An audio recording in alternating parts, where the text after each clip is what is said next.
Assalamualaikum warahmatullahi wabarakatuh. Haturan mitra tepang dangu deui sareng Mang Barna. Urang ngadongeng deui mitra, neraskeun hancagara panukatuna. Carios kalayan judul asal usul Raja Kelong. Ieu dongeng karangan Mang Giok. Mitra kaum dangu hanca nukatuna waktos dinten kamari teh upami telepat parantos dugi ka wanci haneut moyan.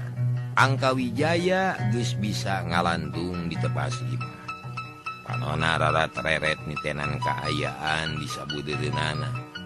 Nu tetela geuning di hiji mumungang pasir pagunungan. Nyatana kasebutna teh pasir pagunungan Apu. Keur kitu Ratna Inten Raja ti Pawon.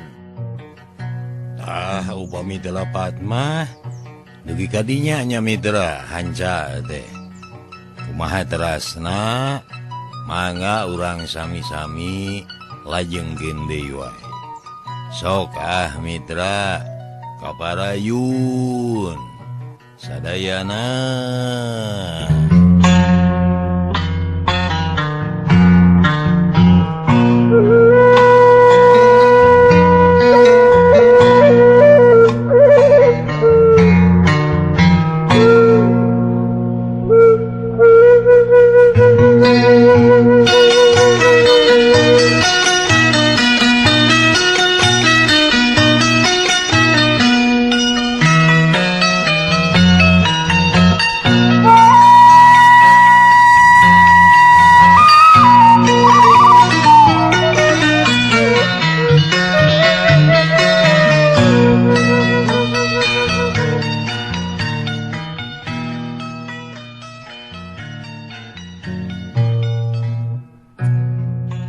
Mitra kaum dangu Ratna Inten Raja ti Pawon bari nangeui baki conghek di eusian bubuih-hui. Temong mending ngebul keneh bari ka ambung seungi. Mangga Kang, sasarap heula atuh. Naon rai? Sok atuh urang sasarengan. Ameh nikmat kira ai teu sareng. Ratna Inten ngagugu bari moyan duanana ngadon sasarap dibarengan ku cai haneut karasa nikmatna. Salaresna aya di mana urang teh rai? Duka nami wilayah nama Kang. Mung urang aya di tempat mencil di mumungang gunung Apu. Pami telepat pernahna tewetaneun Sundapura. Tah geus kaasup kadatuan galuh. Rupi nama masih kalebet ka wilayah kerajaan Sunda Kang. Da tetapi ti dieu aya hiji babakan. Di dinya abdi kungsi ngobrol sareng salah saurang wargana. Oh, kutane gitu. Nanging engkantong hariwang margi beja anu sumebar engkang teh kasaurnakeun matos tiwas. Nalika hujan batu tea janten ku pangemut kangge saheulaanan mah urang teh bakal aman tur jongjon di dieu. Angka Wijaya ngahuleng. Lamun kitu carana akang regreg rai. Nanging ari waspada mah kudu. Sabab teh sakabehna jalma gampang dipercaya. Eta mah pasti atuh Kang. Nuhun rai. Oh nya. Cing mana gulungan kulit ajaib deh. Ngomong rupa kitab deh akang aya ngilikan. Aya Kang, ke ku abdi urang canaknya. Ratna Inten teu talangke geuwat muru ka jero, sedeng Angka Wijaya tuluy moyan ngararasakeun hawa seger nu sababaraha bulan kaliwat direbut ku jalma-jalma nu mika ceuceub ka dirina. Fungsi lila Ratna Inten geus narojol diri bari ngeupul hiji gulungan. Warnana coklat semu kuleuheu tanda geus lila teuing kasidem. Nu saeneng-enengna aya di tempat nu poe. Kapoyanan jeung teu kaanginan. eta gulungan umang rupa kitab teh tu Angkawijaya di tampanan tuluy dilaan tarina sarta mimiti di beber.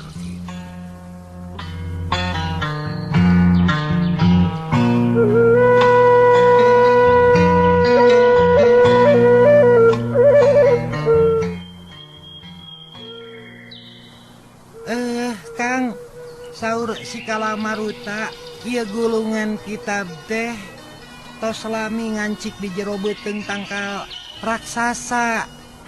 Nudu ka kumaha carana narika runtuh bet milu kapangpengkeun jeung diri engkang. Nu matak inyana nyebatkeun yen ieu kitab teh manggupikeun jodoh kadua engkang satu tas diri abdi.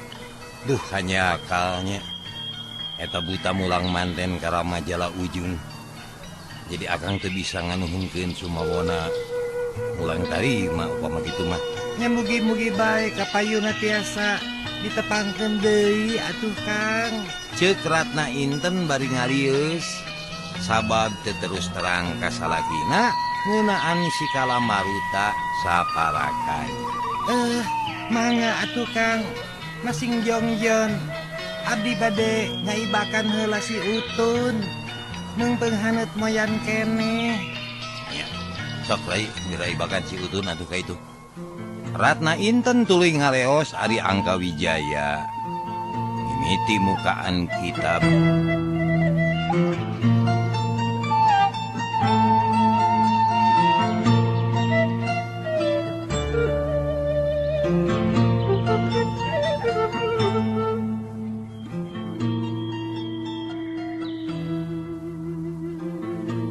Karasa parun poe beuki luhur Angkawijaya katut Ratna Inten parinah kata pas diukna duana ngarasa bungah jeung bagja sabab bisa riung mumpulung deui sakulawarga. Malah ayeuna mah katamah ku budak sagala atuh beuki lengkep we kabagjaan Ratna Inten katut Angkawijaya teh. Tah ti harita Angkawijaya mimitilekeun neuleman jurus-jurus tata gerak nu aya dina kitab Raja Kelo. Jan eueuh nu aneh dina gerakan jurusna, tapi manehna kalawan sabar tur gemet ngapalkeun jeung praktekeun satiap jurus-jurusna. Aneh mitra dangu.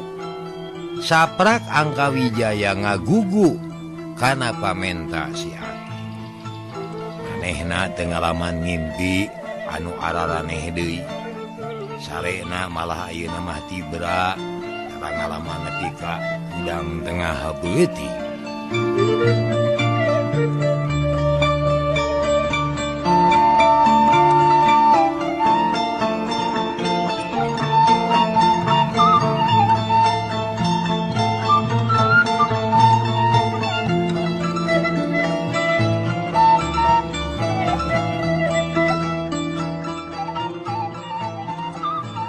Beurang deui peuting deui gonta-gantina waktu teh istuning teu karasa.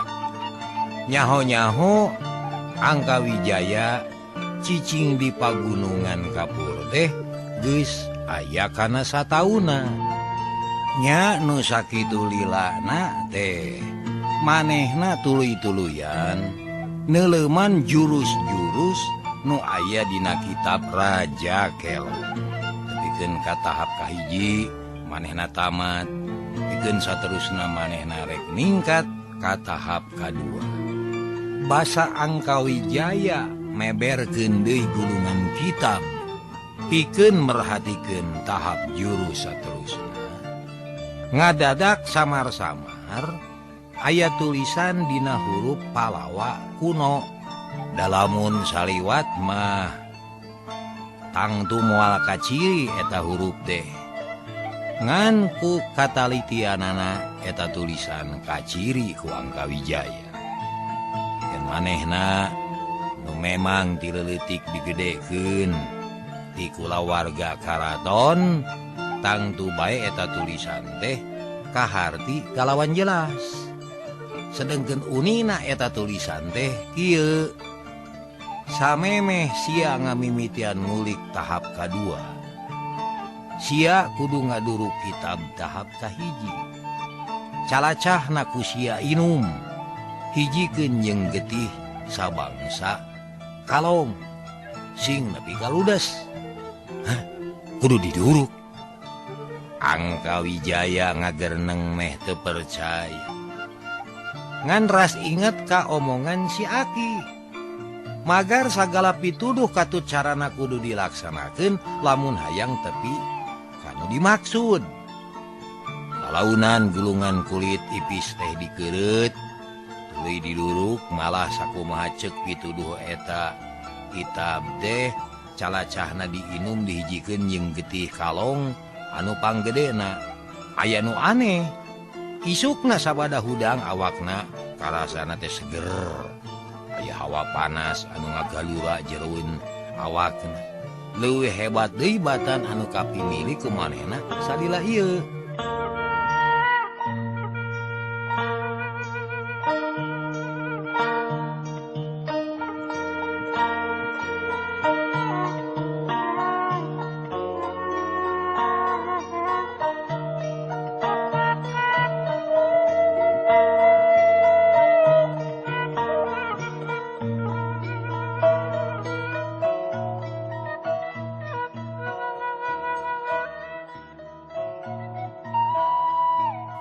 Gue hal ieu teh nungtun sumangetna sangkan manehna metakeun jurus-jurus Raja Kelong. Bade ka mana, Kang? Ratna Inten heran ningali sikapna jadi salakina kitu. Luka kunaon akang ujug-ujug hayang matakeun tata gerak jurus Raja Kalong, Rayi? Rebun-rebun keneh atuh. Kae sakedap deui. Sope Rayi kulum deui lah. Mitra, bari teu nunggu jawaban deui. Angka Wijaya hudang. Mangsa balebat geus sibar manehna mimiti hut-het latihan silat Raja Kelong. Aya hiji kaajaiban mangsa manehna metakeun gerakan jurusna. Sabab satiap gerakan nu dipetakeun teu waleh nimulkeun angin gempuran nu kacida hebatna. Nu jelas leuwih hebat kan kamari basa samemeh ngulik jurus Raja Kelong. Dibikeun saheulaanan mah eta we nu aya sabab salahina aya dina kamajuan. Ngan basa rek namatkeun tahapan kagenep ku cara ngaduruk kulit kitab jeung getih kalong. Angka Wijaya ngagebeg satakar kebek. Sabab dina tulisan saterusna Angka Wijaya menang katerangan kieu. Syukur bagja kumanyangan cenah sia geus leuwih satengahna nyangking ilmu-ilmu Raja Kalong kami. Lebah dieu aing moal ngamaksa ka sia. Ku sakitu ge kami geus nganuhunkeun ilmu kami henteu terus musnah.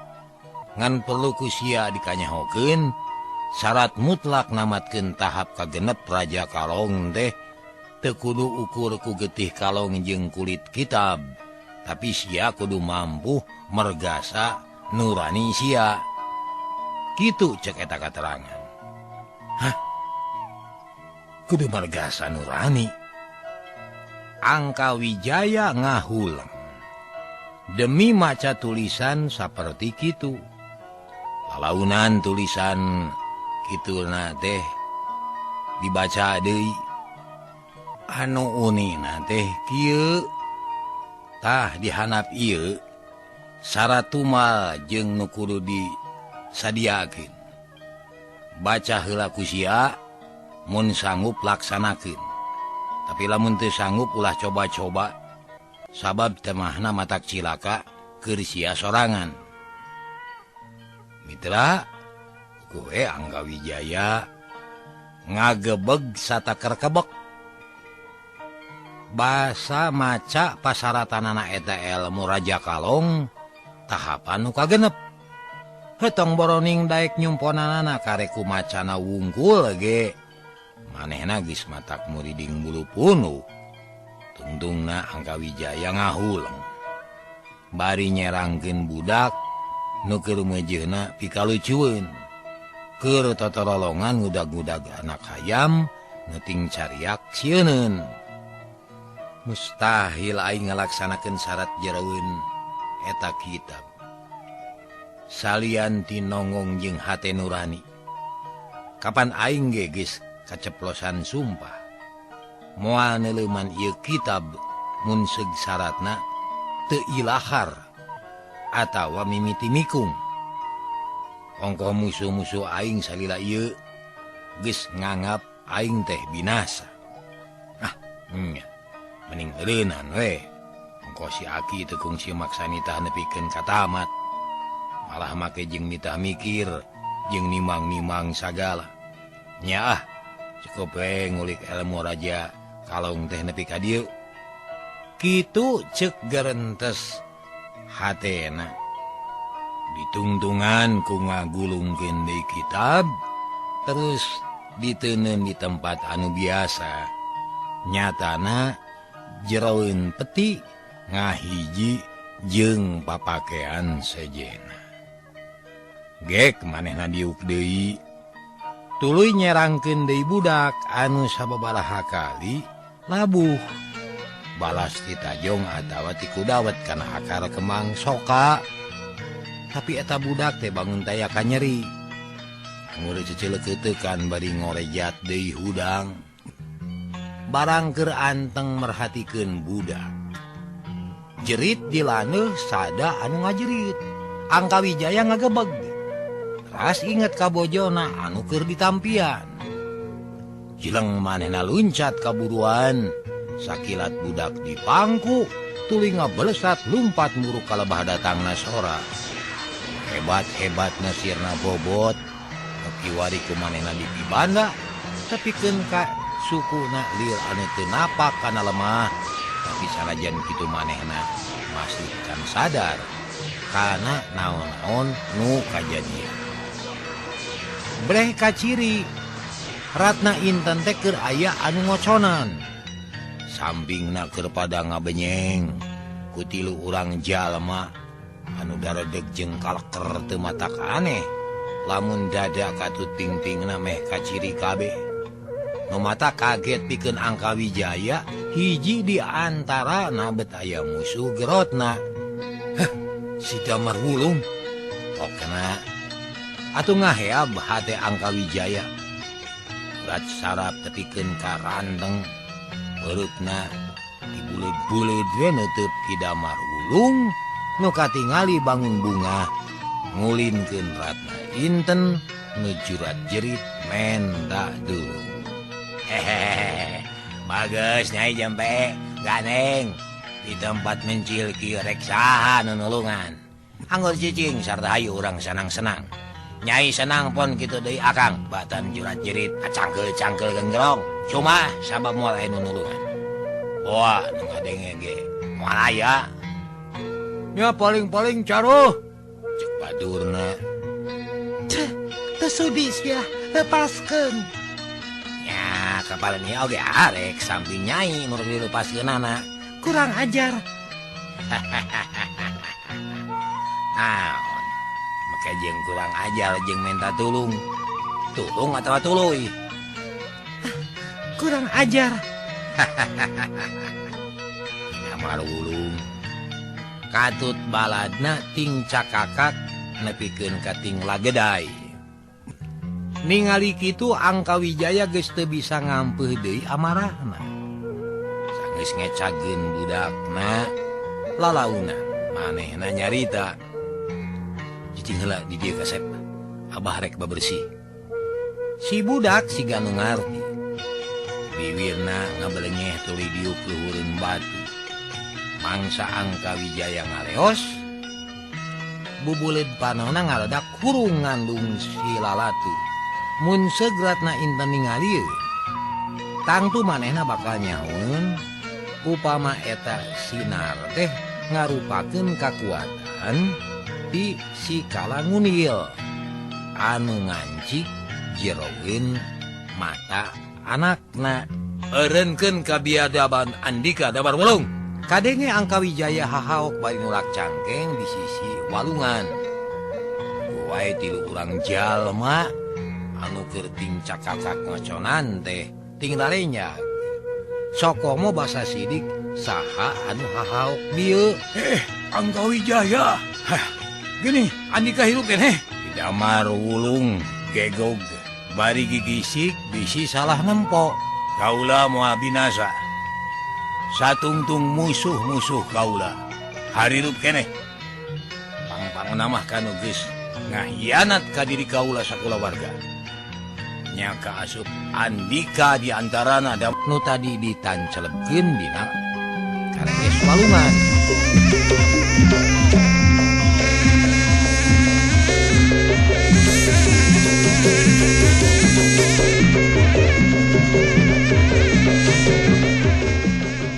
Nu tadi ditancelebkeun dina kareges walungan.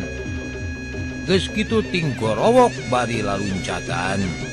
Masing-masing tumbakna ting karyu rek ngajos beuting jeung dada. Hiu hiu wah wah. Wah! Oh!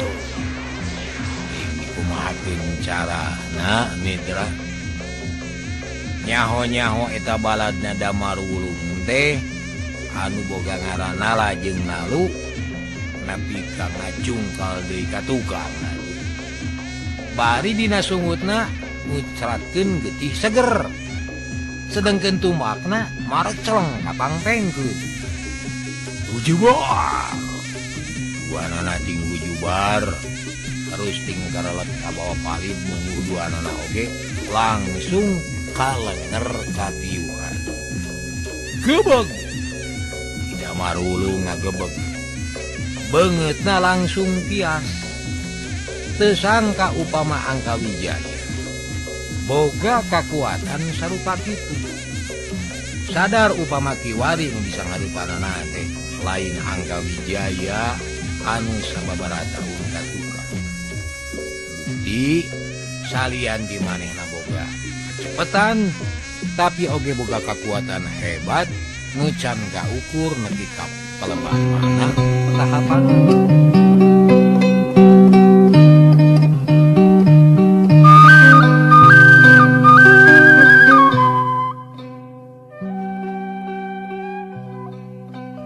Tapi kangaranan manehna oge lain prajurit kelas teri atuh Mitra. Maradin teu henteu oge kapanan manehna teh senapati karajaan Sunda. Nu tangtu pangna nepi ka boga pangkat sarupa kitu lain meunang pamere kitu bae. Tapi meunang hese capek ngaliwatan rupa-rupa halang jeung rintangan nu geus ngalantarankeun jiwa ragana kuat tur tangguh teu babari disingsieunan kitu bae.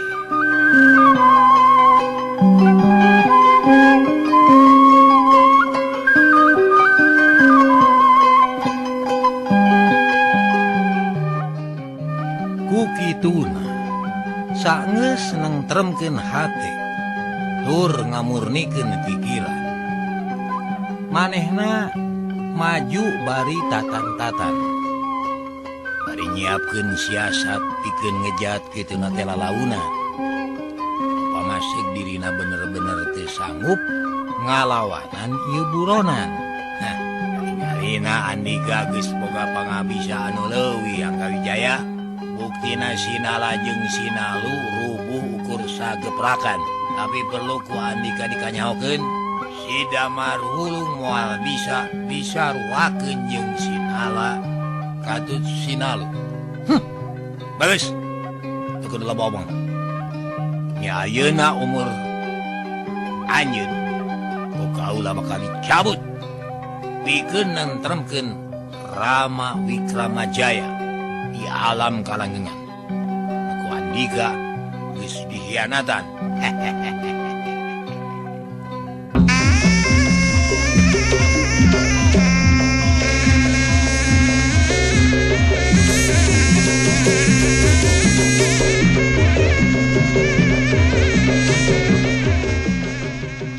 Idamar Wulung ukur seri koneng. Kalaunan pedog panjang dua matana dicabut bari neuteuk seukeut Angka Wijaya. Gurilap. Seseukeutna tepikeun Kang Gurilap katojo Sang Surya. Meneran kana matana Angka Wijaya kontan ngereceum. Kileng manehna luncat. Bari ngarojokeun bedogna rek dipake nojos Neng Nong. Cager. Wada Midra hanya kal kabujeng Neng Nong. Dewi ka dieu heula seri anu ka-11. Enjing urang teraskeun seri anu ka-12. Hapunten samare kalebatan. Nuhun kana perhatosanana. Billahi taufiq wal hidayah. Wassalamualaikum warahmatullahi wabarakatuh. Cah.